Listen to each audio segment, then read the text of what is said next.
Iran America जंग का आज रात फाइनल राउंड। अमेरिका की जानिब से ईरान पर आज रात एक बड़े हमले की तैयारी और ईरान पर मुकम्मल कब्जे का प्लान। ट्रंप ने बड़ी धमकी दे दी। इस बारे में आमिर रज़ा से बात करते हैं। आमिर भाई, ट्रंप का एक बड़ा बयान आया, उसने कहा जी कि आज रात मुकम्मल कब्जा कर लिया जाएगा ईरान पर। क्या कोई बड़ा हमला करने जा रहा है? जी बिल्कुल अदिल साहब, उसने बहुत सारी बातें की हैं और उसमें सारी की सारी जंग से रिलेटेड है। पिछले 2 दिन से मैं आपसे कह रहा हूँ ईरान 2 हफ्तों में फतह होगा। फिर उसने कहा कि मैं तेल पे कब्जा कर लूँगा। आज उसने बिल्कुल फाइनल राउंड के लिए कॉल दे दी है और बल्कि सेंटकॉम को कह दिया है कि वो जो है तैयारी करे, हम आज रात हाग पे कब्जा कर लेंगे। इसके बाद ईरानी तेल, ईरानी गैस जो है वेनेजुएला की तरह हम बेचा करेंगे। यानी ये अल्फाज इस्तेमाल किए हैं कि बाकायदा कब्ज़ा होगा। किस मकसद के लिए होगा?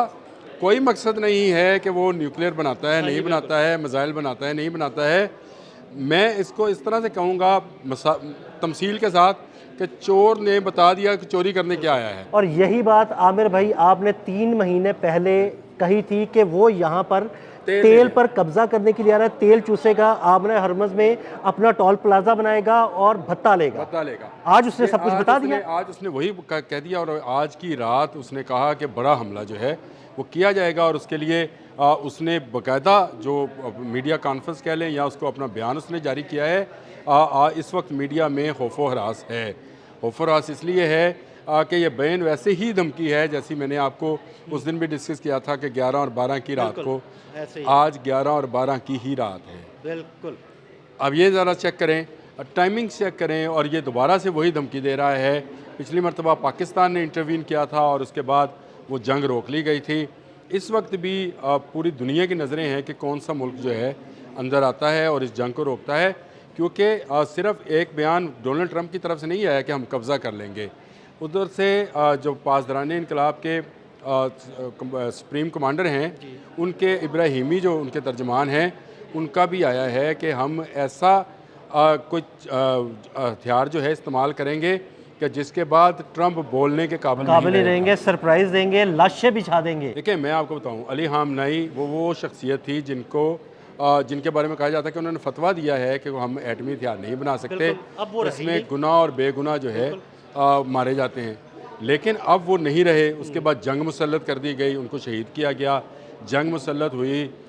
सैकड़ों ईरानी जो हैं उन्होंने जाम शहादत नोश किया। बच्चियाँ स्कूल की, मिनाब स्कूल की गईं।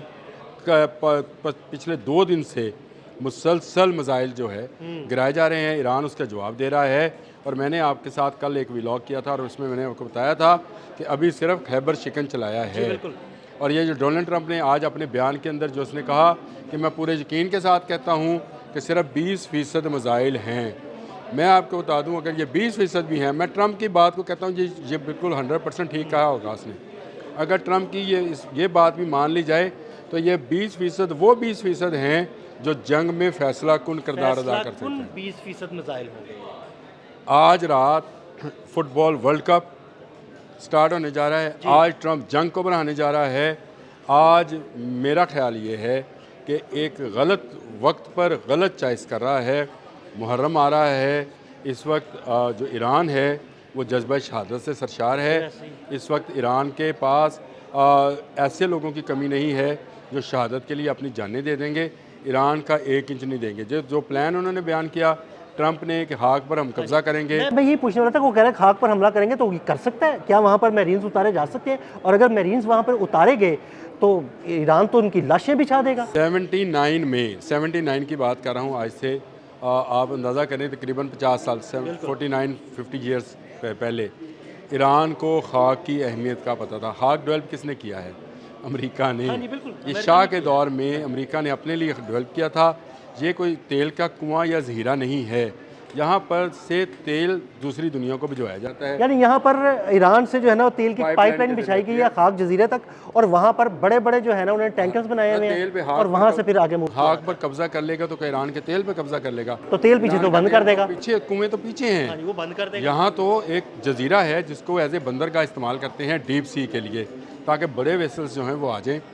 हाग इनके लिए मौत का कुआं होगा। आपको याद होगा मैंने आपसे कहा था कि अगर 49 साल से ईरान सिर्फ खाक पे बात कर रहा है। 47 ईयर अगो जब अभी ट्रंप सियासत में नहीं आया था तो उसने कहा था कि ईरान में जो आने वाली रजीम है उस वक्त ये जो इस्लामी रजीम थी, इस रजीम को अगर ख़त्म करना है तो खाक पे कब्ज़ा करना है। ये इसका देखिए ना कितने साल पुराना प्लान है। और अभी भी ये यही ज़हनी तौर पे सोच के रखा है कि उसके बाद ईरान ने क्या खाक को खुला छोड़ा होगा, खाली छोड़ा होगा, या उसको निहत्था छोड़ दिया गया होगा। जो मरीन उतरेगा मारा जाएगा। उसके इर्द गिर्द इतनी बारूदी सुरंगें हैं, उसके इर्द गिर्द इतने गदीर नामी आबदोज़ें हैं, उसके इर्द गिर्द जो ड्रोन नुमा कामाकाजी आबदोज़ें हैं, बिल्कुल वो किसी बहरी जहाज़ को नहीं छोड़ेंगी। और उसके इर्द गिर्द का जितना इलाका है वो ईरान को पहले रोज़ से पता है कि सबसे अहम चीज़ें हैं। देखिए आमिर भाई, जो उसके इर्द गिर्द जिस तरह आपने बताया ना कि कामाकाजी आबदोज़े हैं, उसके अलावा माइंस हैं, मुझे ये लगता है कि किसी शिप या बोट के ज़रिए तो वहाँ तक नहीं पहुँचा जा सकता। अगर वो पहुँचने की कोशिश करेंगे किसी हेलीकॉप्टर के थ्रू मेरीन्स उतारेंगे, और अगर वो मेरीन्स उतारेंगे तो खाक जजीरे पर जो ऑयल के बड़े बड़े डिपोज हैं उनमें आग लगाकर उनको भस्म भी किया जा सकता है उन मेरीन्स को। देखें, अगर यहाँ आग लगेगी तो आग किसी और जगह भी लगेगी। ये बिल्कुल आमने सामने की बात है। अबू धाबी के ज़हीरे हैं और यहाँ पर ईरान के खाक के जजीरे हैं। देखें, इनका जो सबसे एफिशिएंट हेलीकॉप्टर था, हाँ, वो मार गिराया, ईरान ने मार गिराया ना अपाची। बिल्कुल मार दिया ना। तो क्या जो मेरीन्स को लेकर आएगा कोई उससे एफिशिएंट होगा? नहीं, अब सोचने की बात है ना। और जो अपाची हेलीकॉप्टर है, जिसको दुनिया में इस वक्त ये जदीद दुनिया में सबसे जदीद हेलीकॉप्टर कहा जाता है, उसको एक ड्रोन से मारा गया है। तो क्या ईरान के पास ड्रोन्स की कमी है? नहीं है। अब उसके पास शायद 136 के आगे के शहीदाना जैसे ड्रोन्स हैं जो सोलर फ्यूल के साथ चलते हैं और जेट की रफ्तार यानी जहाज़ की रफ्तार से चलते हैं, और जिससे टकराते हैं उसको वो पाँच कर देते हैं। तो ये कोई इतना आसान काम नहीं है। दूर से मिसाइल मारना और चीज़ है, लेकिन हाक पर कब्ज़ा करना, मैंने पहले कहा, आज से इतने साल पहले आप अंदाज़ा करें, 50, 55, 56 साल पहले वियतनाम पर कब्ज़ा करने गया था, नहीं कर सका था। रशिया अफ़गानिस्तान में आया, कब्ज़ा नहीं कर सका। अमेरिका अफ़गानिस्तान में गया, कुछ नहीं कर सका, भागना पड़ा। अब मुझे बताएं, इराक में भी इराकी गवर्नमेंट बनाना पड़ी, कब्ज़ा नहीं कर सके। तो इसका मतलब ये है कि ये कब्ज़ा करना जो है वो बिल्कुल आज मसूद पशकियान का सही बयान था कि ये जो है कब्ज़ा नहीं किया जा सकता। किसी कौम पर बमबारी करके कब्ज़ा नहीं हो सकता। हमला हो सकता है, आज की रात कोई ऐसा हमला हो सकता है जो कि बड़ी नवीद का हो। लेकिन ट्रंप का ये कहना कि ये फ़ाइनल राउंड है, मेरा ख्याल है ट्रंप की खामख्याली है, दीवाने का ख्वाब है और शेख चिल्ली की बातें हैं जो इससे पहले वो मुतअद्दिद बार कर चुका है। 28 फरवरी से पहले भी शेख चिल्ली वाली बातें थी कि हम हाक पर कब्ज़ा कर लेंगे, और मैंने उस वक्त भी कहा था कि ये टॉम क्रूज़ नहीं है, और ये मिशन इम्पॉसिबल नहीं है, फ़िल्म नहीं है जिसमें वो हेलीकॉप्टर से लटक के उतरेगा और हाक पर कब्ज़ा कर लेगा और वो नक्शे के ऊपर दिखा के लोगों को सिनेमा हॉल में तालियाँ बजेंगी, यहाँ इनको चपेड़े बजेंगी। मैं आपको बताऊँ, मारेंगे और ईरान जो है लाशें भी जाएंगे। ये बड़ी जंग अगर होगी तो ईरान इसमें कुछ खोने के लिए, ईरान देखे, ईरान ने जो खोना था खो दिया। अली लारजानी जैसा बंदा खो दिया, अली हामनई जैसा खो दिया, बड़े लीडर खो दिए। अब उनके पास देने के लिए जान है और लेने के लिए इनकी जानें हैं। तो ले दे जो होगा वो तो होगा। और ये बड़ी जंग जो है, मैं आपको एक और बात बता दूं, गल्फ़ जल उठेगा। ये बड़ी बात कर दी आपने जी, गल्फ़ जल उठेगा और गल्फ़ से उठने वाला धुआं संभाले नहीं संभलेगा। अगर ट्रंप आज की रात अमन के साथ ना रहे तो फिर कल की सुबह गल्फ़ भी देखने वाला नहीं है। ये बात जहन में रखिएगा। कल की सुबह फिर ट्रंप के लिए भी बड़ी मुश्किल होगी। आज की रात अगर ईरान के बच्चे नहीं सोएंगे तो ट्रंप के घर में भी नींद नहीं पहुंचेगी। ये बात याद रखें।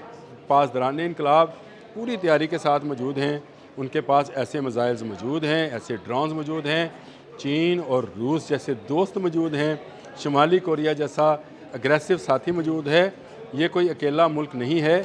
अभी तक की पूरी जंग के अंदर, आपने आज 104 रोज़ हो गए, इस पूरी जंग के अंदर किसी एक मौके पर भी ईरान को किसी अपनी एक बात से पीछे हटते हुए देखा? बिल्कुल ना पीछे हटते देखा, ना कमज़ोर देखा। ना कमज़ोर देखा। तो अगर उसने कमज़ोरी नहीं दिखाई है तो अगले 2-3 माह के लिए भी वो कमज़ोरी नहीं दिखाएगा।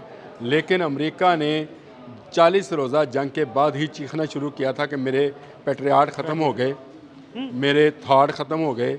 और उनके जेडी वैंस ने ये बाकायदा कहा कि हमें पेंटागन ख़त्म हो गए, पेंटागन जो है 850 टोमाहाक से ख़त्म हुए, पेंटागन हमें बेवकूफ़ बना रहा है हम मज़ाइल की कमी का शिकार हैं, और मज़ाइल की कमी का शिकार होने का मतलब ये है कि दुनिया के मुख्तलिफ ममालिक में जो हमारी गिरफ्त है वो भी कमज़ोर होगी। बिल्कुल ऐसे ही। ये वेनेजुएला की तरह ईरान को लेने जा रहा है, इस वेनेजुएला से भी हाथ धो बैठेगा।